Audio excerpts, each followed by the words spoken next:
Hello, you are live with ArchieLuxury. Archibald Chesterfield III. This is a talk today we're going to do with Clyde. Clyde is one of my greatest fans, and I love Clyde. Clyde is such a cool guy. And Clyde is a cool guy. I love Clyde. He's sponsored me. He's helped me out. And I got to tell you honestly, Clyde has given me so much support, and I love Clyde. Clyde, come on, please come on to the show. I've posted the link. Get your ass over here, Suckerhorn. Come on, come on the show with me, Clyde. I want to chat to you about your watches. We'll discuss the whole thing, the whole Archie scenario. So we got Clyde on. Clyde, I love you. I'm honored to have you as a guest. How are you, Clyde? Good. How about yourself? I'm okay. I'm okay. I've helped you with your watches. You were going to make some cardinal mistakes, and I advised you what to buy. Are you happy with your collection now? Yeah, I am. I got to be honest. You've given me shit for it, and probably so, but you know that homage Panerai, the Divas California? I'm really liking it. Really liking it. It's got a nice, it actually, here's the funny part, it actually, more people notice that than the fucking Rolexes. You do represent criminals, Clyde. I don't want to say anything bad against you because I love you. You're a beautiful man, but you do represent criminals in court, Clive. Let's not fucking... The people you hang around aren't exactly what you call top shelf, are they?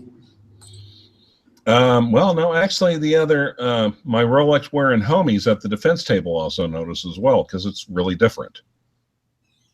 To tell me this, Clyde, what's going on in this world here in America? What's going on? Are you happy? Shit, that's a tough question. And I got the Fuckerhorn. Hello, Fuckerhorn. How are you? G'day, Arch. G'day, Clyde. How are you, mate? We're talking to Clyde. Clyde is making a difference in the world. You're defending people in America. What's going on in America? What problems? What's the biggest problem you see in America? Jeez, take your pick. Come on, Clyde, tell me. What's the biggest problem in America at the moment? Probably the economy. Lots of good jobs. One word. Yeah. It's kind of funny, though. Our election in November, that was kind of our Brexit. Yes. And the thing is, we were kind of watching the Brexit results over here in the know, thinking, oh, shit, they were going nuts over there. And then, you know, a few months later, it happened to us. Oh, dear Lord, that's a side I could have dealt without. Yes. you might see some things which others might not, Clyde. Hopefully no one else saw that. Yes. At least I've got khaki shorts on. Happy St. Patrick's Day. That's why I asked him, do you wear those ones so it doesn't show the skid marks? Well, I guess black, I guess it would probably help with that. Navy blue, Clyde. Navy blue. Oh, okay. Well, I'm on a shitty old MacBook, so I have to deal with the problem in America, Clyde. Oh, it has been. The trouble is, all the high-paying and manufacturing jobs have left, and I don't think they're coming back. I don't care, you know, even if we do tariffs, there's still the manufacturing jobs that are out there right now in China. No American's going to want to sit there and like screw parts into a circuit board or whatever for $3 an hour until their hands fall off. That's the trick, isn't it? How do we combat that? It's going to get worse with automation. Certainly. Automation. Oh no, artificial. It's going to get worse than what it is already because artificial intelligence, I think, is going to put more people out of work. Without doubt, they say in the next 30 or something that what is it? I think I read 60% of jobs which are in existence now won't be in existence then. talking, a space of,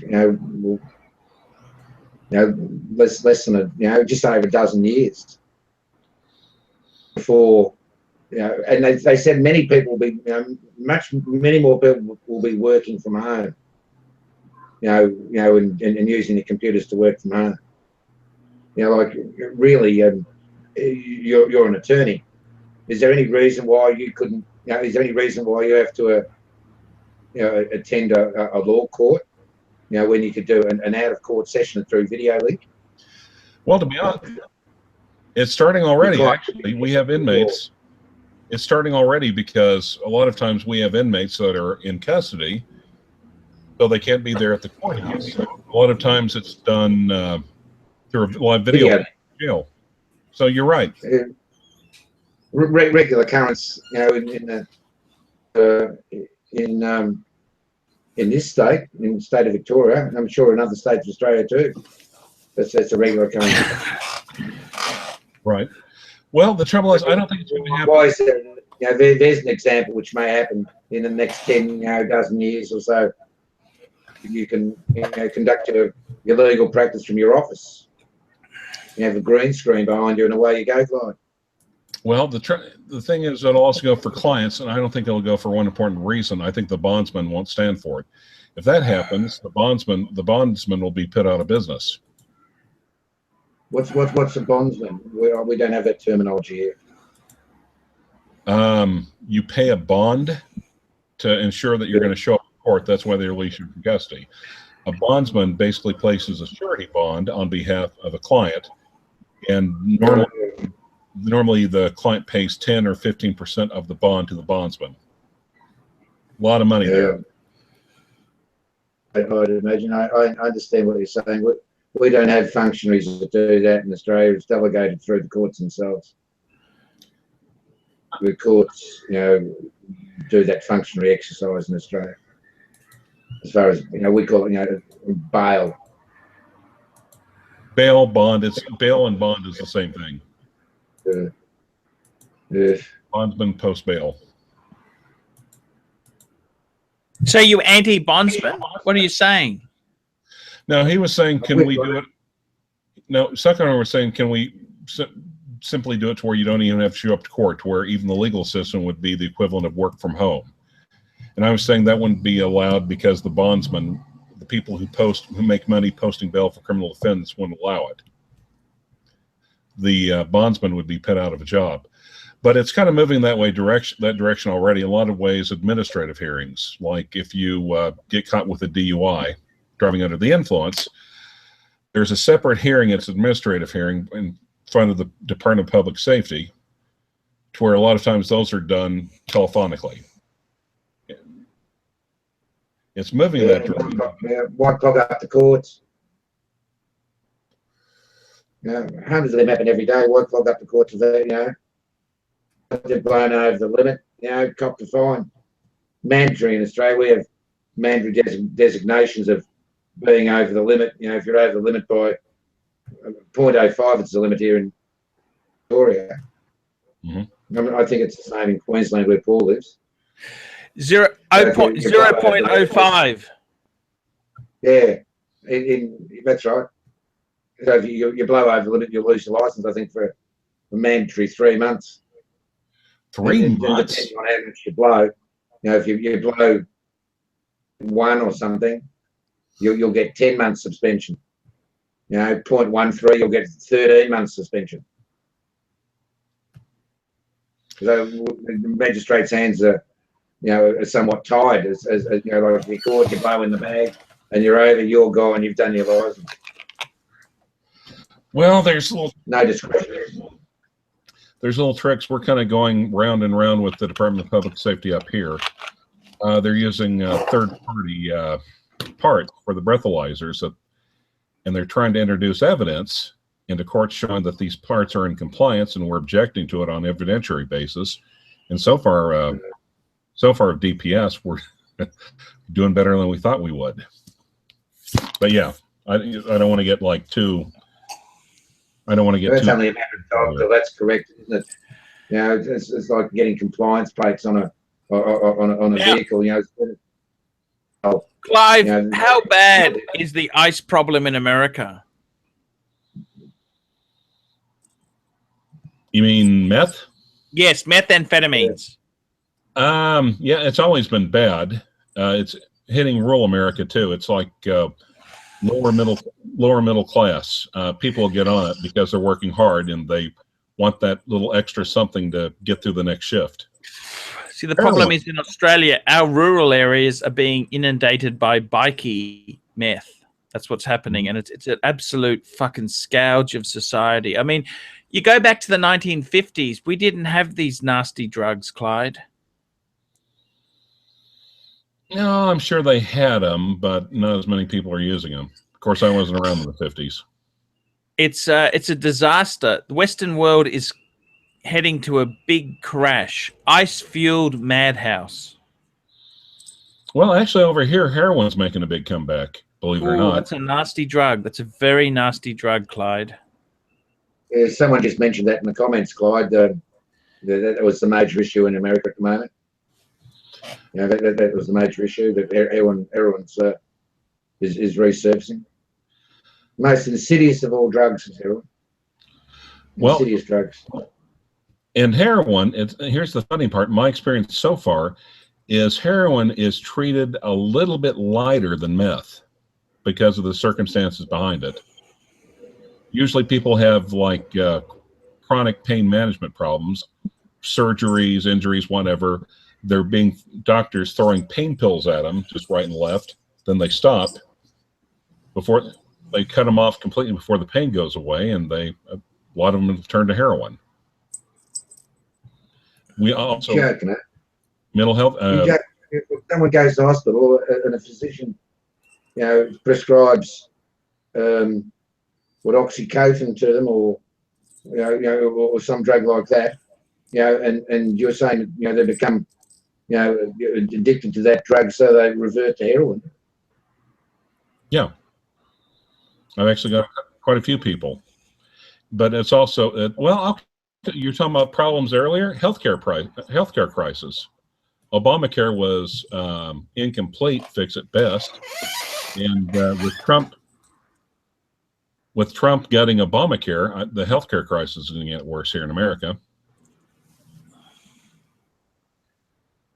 By golly, we're just a happy sort here tonight, aren't we? Yeah, I thought everything Trump's going to be doing, this big building boom is supposed to happen. Infrastructure, government infrastructure, isn't that going to be the godsend that saves America? Well, we do have a crumbling infrastructure, don't get me wrong, but where's the money going to come from? Fence going to cost between Mexico and America. Okay. Number one, two things. Or number one, he's not really going to crack down on immigration reform. And do you know why? Because he's going to have to get married. It's against the First Amendment, isn't it? Well, a little bit outside my pay grade there, but the other problem with building the wall is who the hell do you think he's going to? Who does he think is going to build it? It's going to be Mexicans building the wall. Of course, you get Mexicans to build it. Before, you know, the Americans are not going to work for $3.20 an hour. Of course, the Mexicans are going to build it. They're already doing all the infrastructure out here anyway. Oklahoma, we're like 2 states above. I mean, we're like the state above Texas, so 2 states above Mexico. So, thanks for where it is. You know, right next to the joint. You know, they've got to get through Texas first. Good luck. You know, they're going to invade. You know, good luck. You know, get through Texas first, fellas. It's like Queensland. We've got Queensland as the buffer in between the rest of Australia and Indonesia. Yeah. Okay. Let me ask you about this. What's the whole Indonesia thing? We're kind of wondering on the boards when Archie was talking about what's New Zealand gonna. So we're all like going through Google, like, what the fuck is he talking about? Is there actually problems with Indonesia? No, what actually happened is, let me talk about this. See, in the 1960s, we were buying a defense aircraft, and we bought the F-111s. Google that, right. F-111s. And we We bought the, Aardvark Swing Wing. we bought medium- the F-111 so that they could fly from Queensland to Indonesia to keep off the yellow peril, the communist yellow peril that was going to. That's why we got involved in your Vietnam bullshit. That's why we got involved in this stuff. So we've always been scared of the Indonesians, the yellow peril, the domino theory. Google domino theory.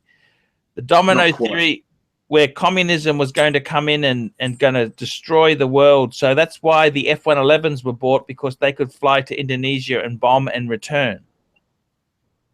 Right. Okay. Well, it was just kind of seemed to come out of nowhere. So we're all a little bit confused reading it. It's like, what? What? Was Vietnam a mistake? Yeah. No one questioned that. Oh, it was completely unnecessary. Check your history, gentlemen. When Ho Chi Minh was reviewing the victor over Japan stance, there were U.S. Army officials, intelligence officials on the reviewing stand with them. The United States decided that we were going to back France up and try to establish control over French Indochina again. So that's why he threw us out. Yeah. And then the French stepped up. That was the play with America, right? Sticking up for the surrender monkeys. Vietnamese bailed out. You know, that's when, you know, the concept of the domino theory to some sort of concept was a major threat within our country. Vietnam would fall, and then Thailand would fall, and, you know, they'd work their way through, and, you know, and Indonesia was the last bastion, you know, and, you know, before it reached Australian shores. But, you know, that's not the first experience of that in our history, you know, as far as Australia's military defence is concerned. You know, like, it wasn't for the Yanks last time, we'd all be speaking Japanese here. You know, you can bet your bottom dollar on that. You know, if it wasn't for the Yanks in the Second World War, we'd be speaking Japanese. You know, of course, if it wasn't for the Russians, we'd all be, well, most of Europe would be speaking German. The Russians, like, yeah, they gave them buggery on the second front. And buggery the Germans. Oh, yeah, they took the brunt of it. But the point I was making about U.S. officials. The same mistake as Napoleon, didn't he, Hitler? Same mistake as he went in during the winter. Oops. Not into Moscow, mate. He waited 6 months. As it was at the time. If he went in, Stalingrad was called then, wasn't it? Right. Petersburg to, you know, to Stalingrad to, what was it? No. Caucasus? Pardon me? The Caucasus? No, they got past the Caucasus. They got past the Caucasus, man. Anyway. Back to oil fields. Yeah, the Red Army defeated Germany. That's the point we were trying to get to, John. Yes. Right. Certainly did. Yeah. But like, as far as the Yanks concerned, you know, Paul asking, was it a mistake going to Vietnam? I think it was, you know, like the domino theory, you know, in the fall of Southeast Asia to communism, and you know, the culture of the '60s wasn't our politics. You know, Johnson, you know, and was sort of the major advocate of it, as far as we felt in Australia. Johnson's the guy who had Kennedy knocked off. Oh, there we go. Please. Again.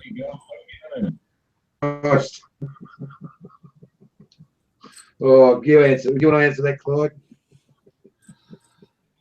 Computer tests, like anyone could keep a secret that long about a vast shadow conspiracy. You ever been to Dealey Plaza? Nah. No. I've been to the 6th floor, gentlemen, and it's quite, easy shot for Oswald, even with that shit Italian rifle. Easy shot. Yeah. Yeah, it was only a couple 100 meters. Right. Could have blown his head off, and I think 100,000 meters away with that weapon. Yeah, well, you know, like I said, and even with the Carcano, but you notice though when the third shot, headshot, just completely, the further away Kennedy got, the more accurate the shots were, because he didn't have to aim down so far. It was more of a, as he got further away, more of a natural firing position. Third shot came from the front, didn't it? No. They autopsy pictures basically came in through the back, flipped his head open, back of his head open. All right. Yeah. Well, I don't think Johnson had Kennedy killed. I don't think that statement's. Do you want to direct that, Paul? Well, I'm just saying this is what Jake's Rolex Forum says. You look at Jake's Rolex Forum. Oh, you're joking. It's an absolute disgrace. It's an absolute disgrace. And I got to tell you, Kennedy, if Kennedy was alive, we wouldn't have gone to Vietnam War. It's known. Oh, hang on, the boat. Right. But on the other hand, we probably wouldn't have had the civil rights legislation that we did anyway. They used the Kennedy death was an impetus to push all those reforms through. And if it wasn't for well, actually, then all Southerners would still be Democrats. Fair point. Fair point. Clyde, tell me this. Is America a great place or a shitter of a place? You live there. You deal with the sludge of society. What do you think? I think the division between the haves and the have-nots is bad, and it's growing worse. So unless we come up with some sort of big picture, unless that problem is solved, the situation here is going to get worse. The big picture. Yeah. The economy. That's been common throughout history, though, Clyde. That's a common complaint of the masses and those who have not. That's a Bernie Sanders, attitude, isn't it? Are you a Republican, Clyde? Truthfully, I'm a contrarian. I'm basically against whoever's in power. Okay, that's a great answer. Do you think the Trump administration is doing a good job? I don't know, because every day there's like a new mishap, a potential blunder or a misstep. There's definitely not a honeymoon period between Trump and the press. Who the fuck really knows? Who the fuck really knows? It's pretty amazing that you've had someone like Trump who's managed to wing the highest office in the land, don't you think? It's astounding, actually. I mean, like you said, as Suckerhorn pointed out, he tapped into discontent. When a candidate literally says, "I could walk and shoot someone dead in the middle of the street, and my supporters would still vote for him," he was right. I mean, all the untouchable. Literally, every time we keep watching all these scandals and think, "Well, that's it. He's done for." And no. What have they done? What would have happened if Hillary Clinton said that? If Hillary what? Said that same statement Trump said. Crucified her. Crucify her. Yeah, Trump got away with it. They would have, nailed her for every misstep, real or imagined. I wasn't a fan of Hillary, don't get me wrong. Now, if Bill could have run again, hell yeah. Who cares how many interns he screws in the White House? But the American people have made the decision, and it's not up to the rest of the world to judge whether it's right or wrong. Living in Australia, I'm not a person to make that judgment. Or shouldn't be there or whatever. The American people have made their decision. They're the people who judge and decide on this matter. But there is discontent, and within the states, and not just America, many countries in the world, there is discontent, and I think many have seen in America that there is a possibility with Trump that he might be able to dig us out of this quagmire, might be able to, drain this swamp a little bit. Drain the swamp. Drain the swamp. It's certainly great minds, man. Make America great again. Drain the swamp. All what good intentions. And I think many would wish him all the best with that. Well, we shall see. Yeah, but he's invited all the nut job social conservatives or neoconservatives onto his cabinet. Maybe advisors. It might be a little bit too close to home. If you're gonna drain the swamp, you don't invite the alligators into your house. And with him? Yeah, I think so. I mean, the thing is, what's astounding about Trump is that people, I mean, we have a term called yellow dog Democrats. And I'm showing my age here, but it's people that would just they'd vote for a Democratic candidate if he was a yellow dog over a Republican.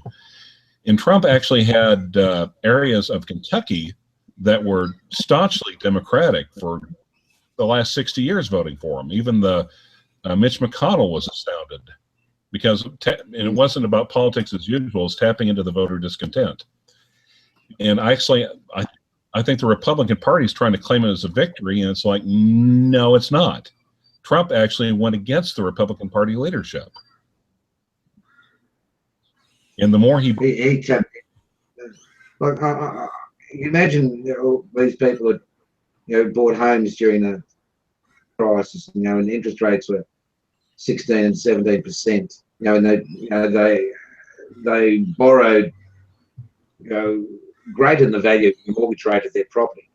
Mm-hmm. And then they lose their job, or they lose their home.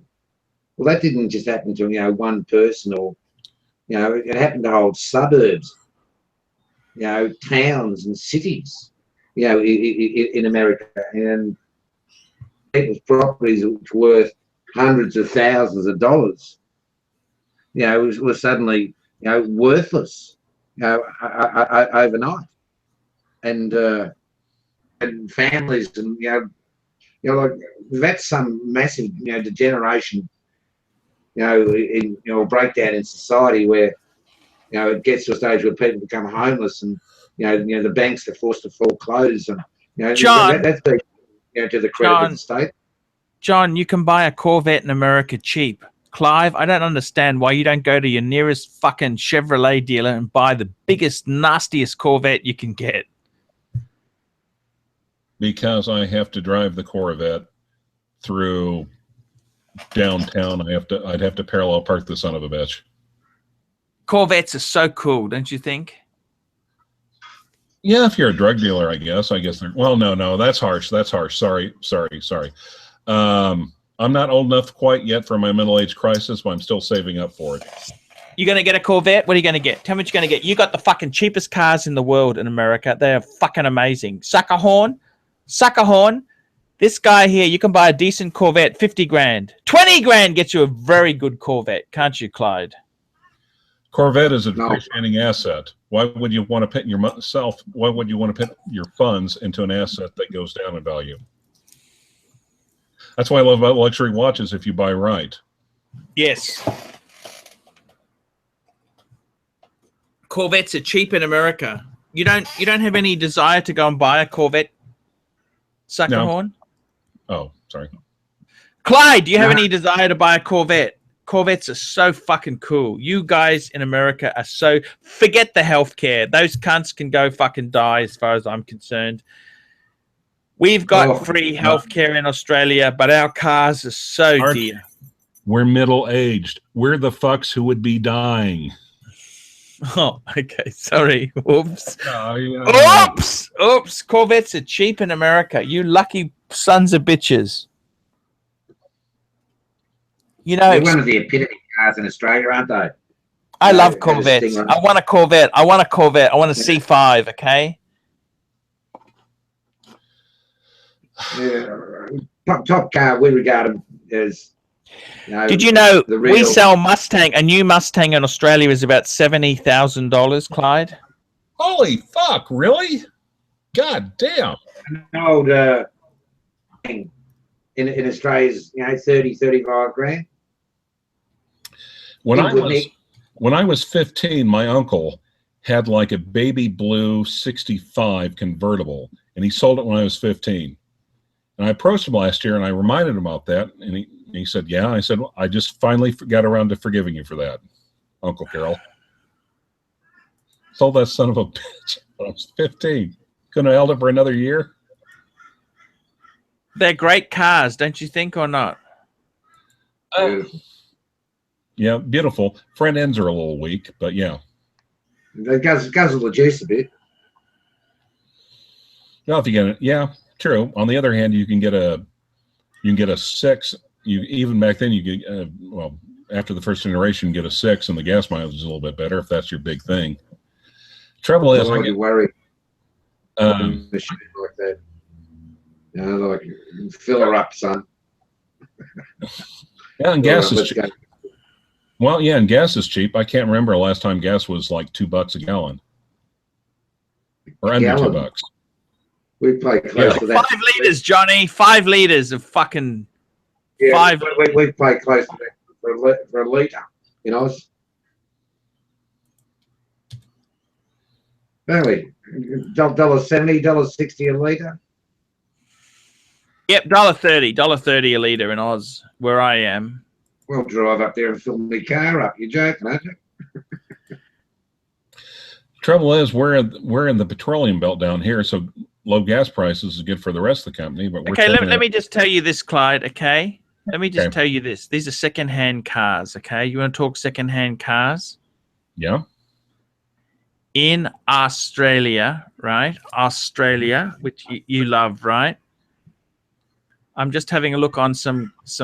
I'm looking at carsales.com. That's our kind of our website for cars, right? Right. So I'm having a look at a Mustang. You give me a model, I'll tell you a price. Okay, here we go. For a 8-cylinder 5-liter Mustang coupe. This is a Ford Mustang GT FM manual. Okay. What year? This is a 2016. Okay. $62,990. 50 grand US. Oh wow. Just less than 50 US. Wow. What do you think? What do you think, Clyde? And if we want something a bit more exciting, Clyde, they're fucking ridiculous. Cars in our country are obscene. You want a GT 500? Is that why you're so big on the railroads, I guess, or? Yeah, that's because we've got to take trains everywhere because there is no money for Mustangs. Do you understand? We have got free healthcare, right? We got free healthcare, right? But our cars are so dear. Okay, do you understand? To give you an idea, 2001 Ford Mustang Cobra manual with 60,000 miles on the clock is $22,500. Wow. What do you think, Clyde?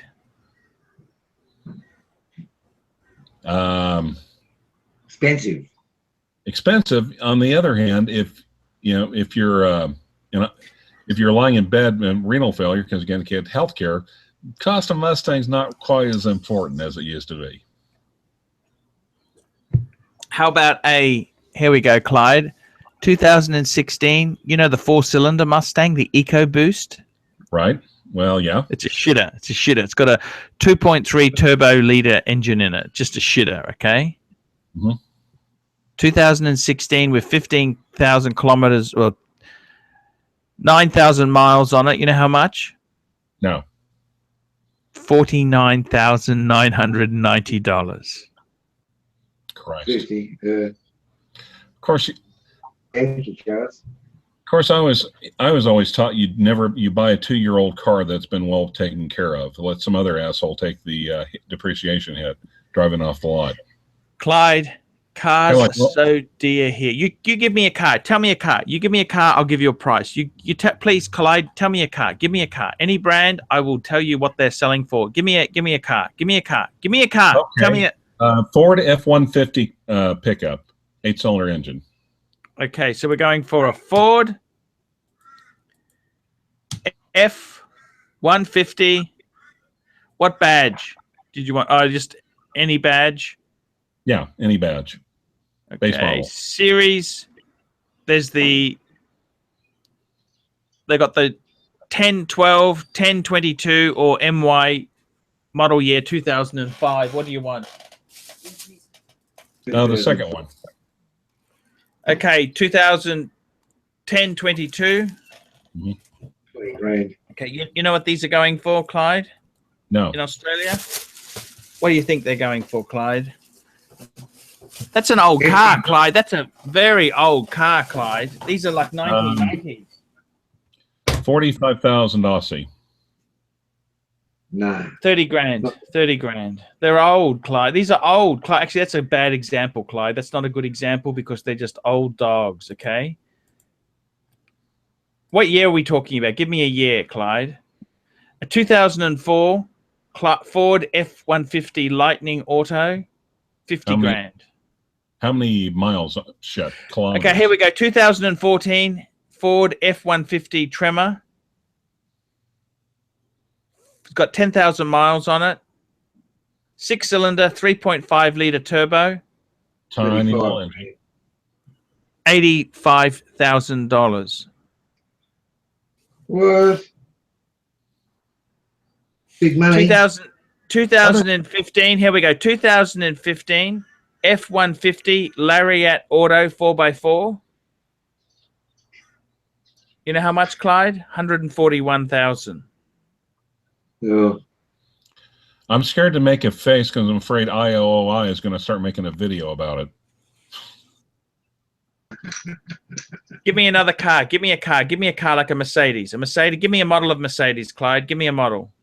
I got to be honest. I'm not that familiar with. I mean, I don't have them like hardwired in my head, to be honest. BMW, Mercedes. Give me a car. Oh shit. 2015 Avalon. Okay, Toyota. Limited.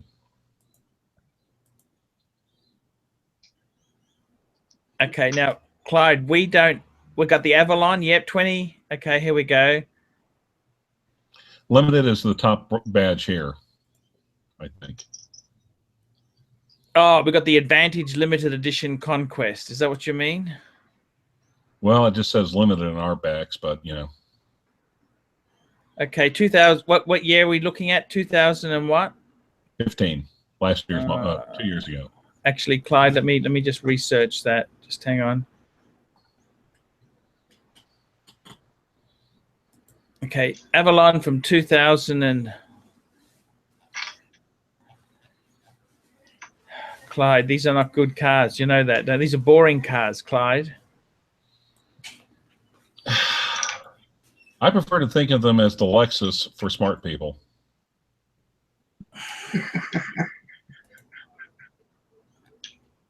Lexus for smart people. Because it's the same goddamn thing as a Lexus. It has the cheaper badge on it. You know, and to be honest, the Avalon is the Polar Explorer of the Lexus series. I think you understood that, right, John? Yeah, I understand. There's no car. We don't have that model. We don't have that badge. Give me another. Give me a prestige car. Give me a Prestige. Do you like a Beamer? Do you like Mercs? What are you, Clyde? Jag. Give me. Go for Jag. What's top of the range Jag Sports? Jaguar. Let's have a look at a Jag. Let's look at a. We want something from 2013 onwards. Okay. Okay. Sure. Let's have a look. Let's look at Jaguars. Okay. 2000. Here we go. Jaguar XE. See that? That's quite reasonable. 2013 F-Type, 116,000. XF 2013 XF 42,000. That's quite reasonable, John. That's good buying, isn't it? 2013 XF. Yeah. Actually, I might buy How a much? Jag, John. John, I might buy a Jag next. What do you reckon? You think the service costs for 60 Contact grand. Kenny are expensive? No? You think, when you get the service costs for a Jag, mate, You reckon? for an oil change and grease, you're not going to walk out less than 2 or 3 grand. But if you take it to a proper Jag joint. Okay, keep talking, guys. I'm just going to take a toilet break, okay? Oh, look, I've got to go. Dunches on. My dinner's getting cold. Okay, You know? okay, guys. Let's wrap it up. Cool. Chat to you later. Thanks. Fantastic talking to you. See you later, guys. Take care. See ya, good on you.